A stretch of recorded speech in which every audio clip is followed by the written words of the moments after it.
শুটকি ভুনাটা অনেকে অনেক রকমের করে থাকে, কিন্তু আমি একটু স্পেশালভাবে বানাই। আর আমার হাতের এই শুটকি ভুনা আমার শ্বশুরবাড়ির লোকজন সবাই খুবই পছন্দ করে। তো আমি আজকে আমার দেখাবো সিক্রেট শুটকি ভুনার রেসিপি। সবাই আমার ভিডিও শেষ পর্যন্ত থাকবেন।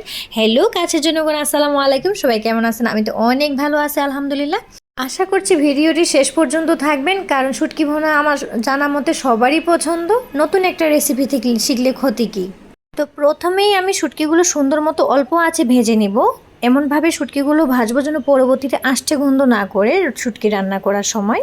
শুটকি ভাজার উপরেও অনেকটা স্বাদ ঘ্রাণ নির্ভর করে শুটকির তরকারিতে। এখানে আমি পেঁয়াজ কুচি, কাঁচামরিচ আর কয়েক কোয়া রসুন নিয়ে নিয়েছি গোটা গোটা ছিলে ছিলে। শুটকিটা ভাজার পর আমি গরম পানিতে অনেকক্ষণ ডুবিয়ে রেখেছি। আপনাদের ইচ্ছা আপনারা ঠান্ডা পানিতেও ডুবাই রাখতে পারেন। তারপরে আমি এখানে কেটে রাখা পেঁয়াজ মরিচ রসুনগুলো গরম তেলে ছেড়ে দেব। পেঁয়াজ মরিচগুলো ভালো মতো ভাজবো বাদামি রং হওয়া পর্যন্ত। পেঁয়াজের যে একটা কাঁচা কাঁচা গন্ধ, এই গন্ধটা না যাওয়া পর্যন্ত ভাজতেই থাকবো আমি সুন্দর মতো। পেঁয়াজ ভাজার সময় আমার একটু মনে হয়েছে যে পেঁয়াজটা নুয়ে গেলে তরকারি কমে যাবে, তো আমি একটা আলু দিয়েছি তরকারিতে বরকত পাওয়ার জন্য। আপনারাও যদি মানুষ বেশি হয় বাসায়, তাহলে আপনারাও একটু তরকারিতে বরকত পাওয়ার জন্য আমার মতো আলুটা দিয়ে দিতে পারেন, সমস্যা হবে না। পেঁয়াজের সাথে আলুটাও আমি সুন্দর মতো ভেজে নেব বাদামি রং হওয়া পর্যন্ত। রানতে রানতে এদিকে আবার কারেন্ট চলে গেল। ঢাকা শহরের এক অবস্থা সবাই জানেন যে গ্যাস থাকে না। কারেন্টও যদি চলে যায় আমরা বাঁচবো কিভাবে বলেন? তো কি আর করার, এদিকে মোমবাতির মতো গ্যাসের চুলা জ্বলছে। রান্না তো আর থামিয়ে রাখা যাবে না, একেই তো শুক্রবারের দিন, সবাই খাওয়ার জন্য অপেক্ষা করছে। আমি এই জন্য গ্যাসের চুলাই দিয়ে দিলাম, আঁচে আঁচে হইতে থাক, তাতে যদি কারেন্ট আসে।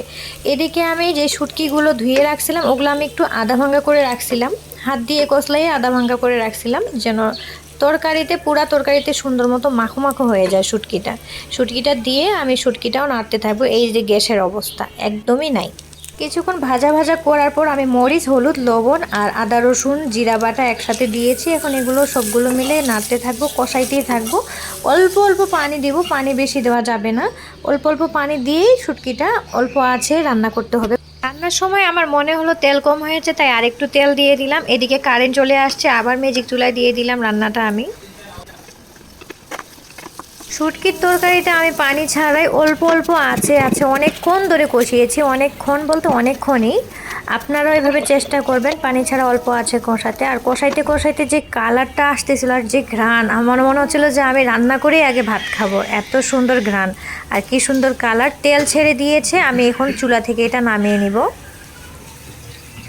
আমি সবসময় শুটকির তরকারিতে বেশি করে কাঁচামরিচটা আর তেলটা দেওয়ার চেষ্টা করি। তেলটা দিয়েই ভাত খেতে আমার অনেক ভালো লাগে। আর দেখেছেন কত লোভনীয় হয়েছে।